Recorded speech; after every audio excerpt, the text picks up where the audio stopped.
Hello everyone, hope you're all well. Now today's our last day on Purple Mash, so make sure that you work really hard. Okay, so today we're going to multiply fractions by whole numbers when the answer is greater than 1. So yesterday we were multiplying fractions by whole numbers when the answer was less than 1. But today the answer is going to be greater than 1. Okay, so let's take this calculation first. So you've got 2/3 multiplied by 3. Now, when we're multiplying, okay, this is what it looks like. So, 2/3 multiplied by 3. So that tells me I've got 3 lots of 2/3. So I'm going to draw out one lot, another lot, a lot. So I've got 3 lots, 3 groups of 2/3. So I've got 2/3 here, 2/3 here, and 2/3 here. Okay, so 2/3 multiplied by 3 is the same way as saying 2/3 plus 2/3 plus 2/3. Okay, so if we were to bring all of that together, okay, what could our answer be? So we've got 2/3, 2/3, 2/3. Remember, the denominator doesn't change. Okay? So we're still going to have thirds. What's our numerator going to be? 2 plus 2 plus 2, which gives me what? 6/3. Am I right? Let me draw a picture to see if I am. Okay. So I'm going to draw out one. Okay. So I have to bring all of those together. So 2/3 multiplied by 3. So I've got 2/3. And then another 2/3. And then another 2/3. So I got 2/3, 2/3, 2/3. So how many thirds is that all together? That is 1, 2, 3, 4, 5, 6. 6/3. So what is 6/3 equal to? So by looking at the shape, what do you notice? So we've got 2 shapes made up of 3 equal parts. All my parts are shaded in. So here I've got one hole, another hole. So how many holes is that all together? That is equal to 2 holes. So 6/3 is equal to 2. Right? So that's the same way as saying 6 divided by 3, which we know is 2. Okay? So that's kind of the longer way of doing it. But if you want to do this very quickly, right, we're just going to multiply. It's a lot quicker. Same thing. The denominator stays the same. Okay? So we do not multiply the denominator. It's only the numerator that changes. So my denominator is 3. So it's going to stay at 3. And then I'm going to multiply the numerator by the whole number. So 2 multiplied by 3 gives me 6/3, which we know is equal to 2. Okay, so it's nice and easy. Right, let's look at this word problem. So there are 5 children who buy a whole pizza each. So here we've got 5 children and a pizza each, a whole pizza. They all eat 2/6 of their pizza, and then they go off to watch TV, planning to return later to eat more. So if all 5 friends have eaten 2/6 of a pizza, then how much have they eaten altogether? Okay, so for each of these, they've all eaten 2/6. So this person here, so there's 6 pieces in each pizza, 6 equal parts, and they've eaten 2/6 of each pizza. So I'm going to shade in 2/6. 2/6. This one is slightly uneven, this shape. It's not all the parts are equal. That's fine. 2/6 here as well. And 2/6. Okay. So I need to find out how much they've eaten altogether. So if they've all only eaten 2/6 each, right? And between 5 children, that basically is 26 multiplied by 5, isn't it? 5 lots of 26 or 5 groups of 26. So we're basically multiplying by 5. Okay, so let's do this short way. So 26 multiplied by 5. So my denominator does not change. We do not multiply the denominator. So I still have 6. And I'm going to multiply my numerator by the whole number. So 2 multiplied by 5 gives me how much? Gives me 10/6. Yeah? So I can also change this to a mixed number if I wanted to. So if I wanted to change this, so I'm just going to draw it out first.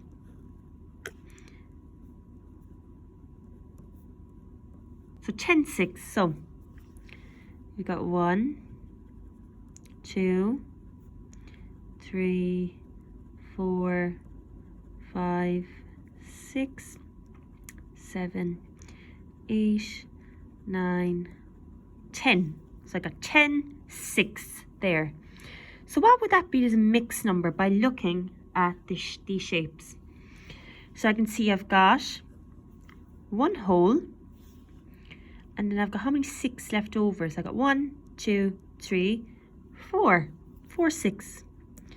So as a mixed number, 10/6 is equal to 1 and 4, 6. Okay? Or if you didn't want to draw a picture, you could do this the same way as saying 10 divided by 6. So how many times is 6 going to 10? It goes in once, and then we've got a remainder of 4. So if I'm writing that as a mixed number, got 1 whole, remainder goes into my numerator, so 4 over 6. Okay? So 1 and 4, 6. So all together, they've eaten 1 and 4, 6. Now, how much is left over? So 5 children, 5 pizzas, 5 whole pizzas. Okay? So that's just 5 whole pizzas.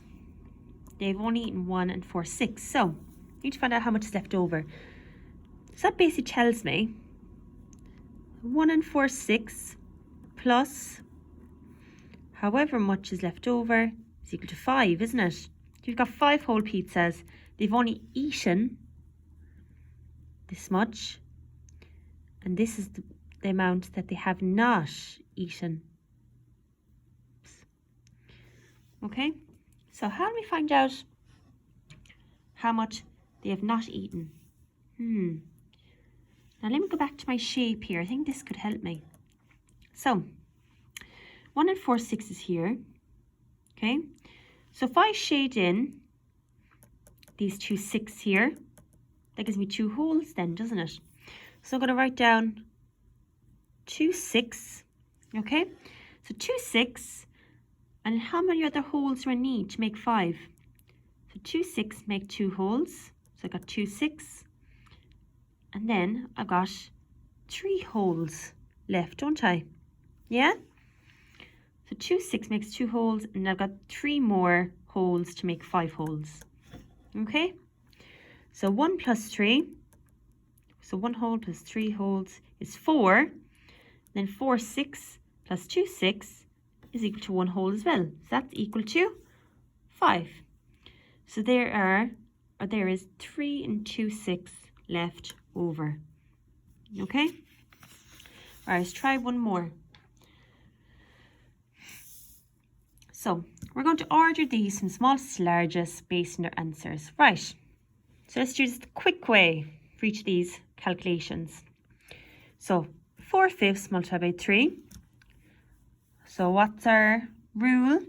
We do not multiply the denominator. So our denominator stays the same. And then we multiply the numerator and the whole number. 4 multiplied by 3 is equal to 12/5. 5 multiplied by 3/10. Okay, so our denominator here is 10. So I know that I'm dealing with tenths, so my denominator doesn't change.